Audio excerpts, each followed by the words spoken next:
రాజమహేంద్రవరం జిల్లా గోకవరంలో అత్యాచారానికి గురైన దళిత మైనర్ బాలికకు న్యాయం చేయాలి అని, దోషులను కఠినంగా శిక్షించాలి అని, అరెస్ట్ చేసిన గాంధీ కిరణ్తో పాటు మరో 3 నిందితులను కూడా తక్షణమే అరెస్ట్ చేయాలి అని డిమాండ్ చేస్తూ ఆంధ్రప్రదేశ్ రైతు కూలీ సంఘం, ప్రగతిశీల మహిళా సంఘం, ఏఐఎఫ్టియు, పీడీఎస్యు ప్రజా సంఘ ఆధ్వర్యంలో సోమవారం రాజమహేంద్రవరం కలెక్టరేట్ ఎదుట బాధిత కుటుంబీకులు, బంధువులు, ప్రజా సంఘాల శ్రేణులు ఆందోళన కార్యక్రమం చేపట్టారు.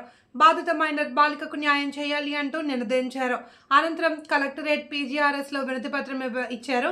ఈ కార్యక్రమానికి నాయకత్వం వహించిన ఏపీఆర్సీఎస్ రాష్ట్ర ప్రధాన కార్యదర్శి కర్ణాకుల వీరాంజనేయులు మాట్లాడుతూ, గత వారం రోజుల క్రితం గోకవరంలో భావన అనే దళిత మైనర్ బాలికను గాంధీ అనే యువకుడు ప్రేమ పేరుతో వంచి గదిలో బంధించి తన స్నేహితులు కిరణ్, మరో యువకులు దారుణంగా చిత్రహింసలు పెట్టి స్పృహ కోల్పోయిన కొట్టి అత్యాచారం చేసిన ఘటనలో పోలీసులు నిర్లక్ష్యం వహిస్తున్నారని విమర్శించారు. సంఘటన జరిగి 4 రోజులకు 2ని అరెస్ట్ చేసి మరో 3ని అరెస్ట్ చేయకుండా డిలే చేస్తున్నారని ఆరోపించారు. సంఘటన జరిగి వారం రోజులు గడిచిన మండల తహసీల్దార్ కనీసం బాధితురాల్ని పరామర్శించలేదని, మహిళలకు deputy CM Pawan Kalyan, home minister Anitha స్పందించాలి అని డిమాండ్ చేశారు. మైనర్ బాలికకు తక్షణమే 25 లక్షల ఆర్థిక సాయం, 2 ఎకరాల భూమి, ఓ ప్రభుత్వ ఉద్యోగం ఇచ్చి న్యాయం చేయాలి అని కోరారు. పోలీసులు నిష్పక్షపాతంగా విచారణ జరిపించి పోలీసులు దోషులు ఎవరైనా సరే కఠినంగా శిక్షించాలి అని డిమాండ్ చేశారు. కార్యక్రమంలో పీడీఎస్యు రాష్ట్ర ప్రధాన కార్యదర్శి కడితి సతీష్, ప్రగతిశీల మహిళా సంఘం ఉమ్మడి తూర్పుగోదావరి జిల్లా కన్వీనర్ డొక్కులూరు సంగీత, నాయకులు రెడ్డి, దుర్గాదేవి, చింతపల్లి రత్నం, పారిశుద్ధ్య కార్మికుల సమాఖ్య కన్వీనర్ బొచ్చు యేసు, విద్యార్థి సంఘ నాయకులు తదితరులు నాయకత్వం వహించారు. బాధిత ర్యాలీ తల్లిదండ్రులు, బంధుమిత్రులు అధిక సంఖ్యలో పాల్గొన్నారు. 8 రోజులు కావస్తున్న 4 రోజుల తర్వాత అరెస్టు చేయడం జరిగింది. 2 వ్యక్తుల్ని అరెస్టు చేశారు. 4 పాడు చేస్తే 2ని మాత్రమే అరెస్టు చేశారు. ఉమ్మడి కూటమి ప్రభుత్వం ఏం చేస్తుందని నేను అడుగుతున్నాను. ఇంతకుముందు వైసీపీ ప్రభుత్వంలో ఉన్నప్పుడు దళితుడికి చంపేశారు. అప్పుడు కూడా నిలదీసేవాళ్ళు లేరా? ఇప్పుడు మేము అడుగుతున్నాం, మేము అత్యాచారాలు జరగకుండా మేము చూసుకుంటామని చెప్పిన కూటమి ప్రభుత్వం ఇప్పుడు ఏం చేస్తుందని నేను నిలదీస్తున్నాను. మైనర్ బాలికను ఇలాంటి అత్యాచారాలు ఎన్నో జరుగుతున్నాయి. దాన్ని ఖచ్చితంగా ఖండించకపోతే మేము ఇలాంటి ఉద్యమాలు ఎన్నో చేస్తామని నేను చెప్తున్నాను. ప్రధానంగా ప్రతి గిరిజన ప్రాంతంలో ఒక చిన్న బాలికను ఎత్తుకొని వెళ్ళినప్పుడు 24 గంటల్లో తీసుకురావడం జరిగింది. ఇప్పుడు 8 రోజులు కావస్తున్నా కూడా అధికారులు ఎందుకు స్పందించట్లేదు? ఎమ్మెల్యే గారు గోకవరం వెళ్ళిన కూడా ఆ అమ్మాయి దగ్గరికి ఎందుకు వెళ్ళలేదు? అధికారులు ఎందుకు? తూర్పుగోదావరి జిల్లా గోకవరం గ్రామానికి చెందిన ఒక దళిత యువతి మైనర్ బాలికపై అత్యాచారం జరిగింది. మరి అధికారులు చాలా నిర్లక్ష్యంగా ఉన్నారు. ఈ కేసులో నిందితులు 2నే అరెస్ట్ చేయడం జరిగింది. మిగతా నిందితులను కూడా తక్షణమే స్పందించి ఈ మిగతా నిందితులను కూడా అదుపులోకి తీసుకొని వాళ్ళని కూడా శిక్షించవలసిందిగా మేము ఈరోజు డిమాండ్ చేస్తున్నాం. అంటే ఇప్పుడు ఈ ప్రభుత్వం, ఈ చట్టం అన్నది ఎవరికి చుట్టం కాదు, అందరికీ సమానంగా ఉండాలి అన్నది మన ప్రభుత్వాలు, మన అధికారులు గుర్తించాలి.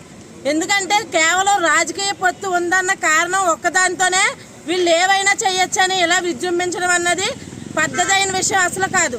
ఎందుకంటే ఈరోజు మైనర్ బాలికపై అత్యాచారం జరిగింది. ఈ విషయం ఏం చిన్న విషయం కాదు. ఆ కుటుంబం చాలా పేద కుటుంబం. ఆ కుటుంబాన్ని ఆదుకోవాల్సిన అవసరం ఎంతగానో ఉంది. ప్రభుత్వాలు వెంటనే స్పందించి ఈ కుటుంబాన్ని ఆదుకోవాల్సిందిగా మేము డిమాండ్ చేస్తున్నాం. లేని పక్షాన మా ప్రజా సంఘాల ఆధ్వర్యంలో మేము ఈ పోరాటం ఇంకా వృద్ధి చేస్తాం. నా పేరు రెడ్డి దుర్గాదేవి, ప్రగతిశీల మహిళా సంఘం శ్రీ విముక్తి నాయకులు, ఉమ్మడి తూర్పుగోదావరి జిల్లా.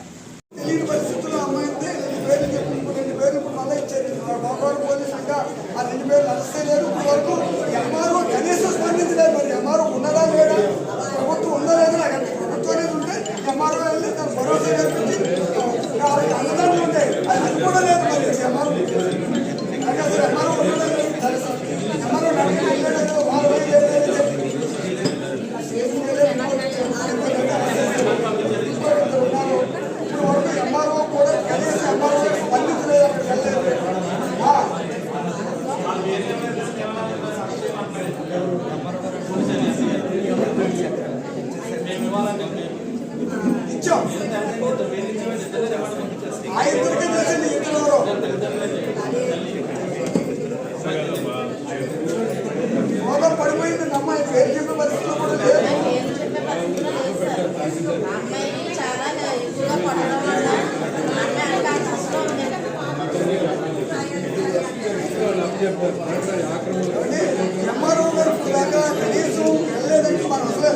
ఉన్నామా లేవా? ఇక్కడే ఉన్నామా? అది ఉండాలి సచ్చిందా? మరో కనీసం వెళ్ళాలి కదా సార్.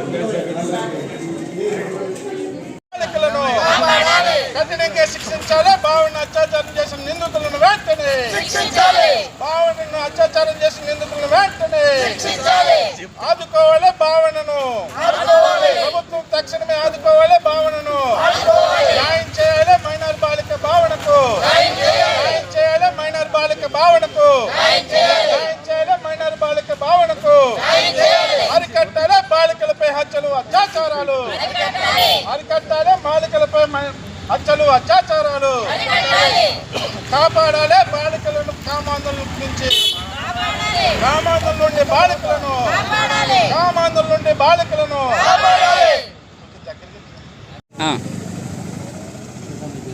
చెప్పం మాట్లాడమ్మా. నా పేరు నాకు 5 పిల్లలు సార్. నా భర్తకు ఆరోగ్యం బాగోక నా కూతుర్ని షాప్లో పెట్టుకున్నాను సార్. నా కూతురు 3 నెలలుగా షాప్లో చేస్తాను సార్. నేను 6 రోజుల ముందు మానిపించేటప్పుడు ఇంకా డబ్బులు ఇవ్వాలని నా కూతురు నా భర్తకు బాగాలేదని డబ్బులు కానీ వెళ్ళింది సార్. ఈ రోజులో గాంధీ అనేవాడు నా కూతురికి ఎలా పరిచయమని నాకు తెలియదు సార్. మా అమ్మ నువ్వు షాప్లో మానేసావు కదా, మా అమ్మ నాన్న నేను పెళ్లి చేసుకుంటాను రా అని ఇంటికి తీసుకెళ్ళాడని సార్. ఇంటికి తీసుకెళ్తే ఇంటి దగ్గరికి వెళ్ళేటప్పటికి ఎవరు లేరని సార్. ఇంటి దగ్గర ఎవరు లేరు కదా నువ్వు ఇంటికి తీసుకొచ్చావు అంటే నేను మా అమ్మ వాళ్ళు ఇప్పుడే పెళ్ళికి వెళ్ళిపోయారు, నువ్వు ఎక్కడ కూర్చో నేను బిర్యానీ తెస్తానని బయటికి వెళ్ళాడని సార్. బయటికి వెళ్ళే లోపల కిరణ్ అనే అబ్బాయి గునిపేక్ భర్తతో అనే అన్ని కొడుకు కిరణ్ అనే అబ్బాయి లోపలికి తలుపు తట్టుకొని వెళ్ళి నా కూతుర్ని చిత్రించేసాడని సార్. గోడ గుద్దిచ్చాడని సార్. అలా కాదు సార్, ఇంకా అక్కడ ఇంకా ఉన్నారండి సార్. నా కూతురు స్పృహ కోల్పోయి ఏమీ చెప్పలేకపోయింది సార్. మళ్ళీ ఆ గాంధీ అన్నవాడు ఇంటికి ధైర్యంగా తీసుకొచ్చి సార్ ఆడు రోడ్డు పైన వదిలేసి నా కొడుకు ఫోన్ చేసి వార్నింగ్ ఇచ్చాడు సార్. నీ కూతురుని సేవంగా పంపిస్తున్నాను, మనసుగా పంపించాను, నువ్వు చూసుకొని నా కూతురు వంటి నిండా గాయాలు చేసి పంపించారు సార్. ఇప్పటికి మేము 6 రోజులు బట్టి బాధపడుతున్నాం కానీ సార్ మా వల్ల ఏ ప్రయత్నం చేసి వాళ్ళు ఎవరో లేదు సార్. నా బిడ్డకి న్యాయం చేస్తారో సార్ మేము ఇక్కడ వచ్చాం.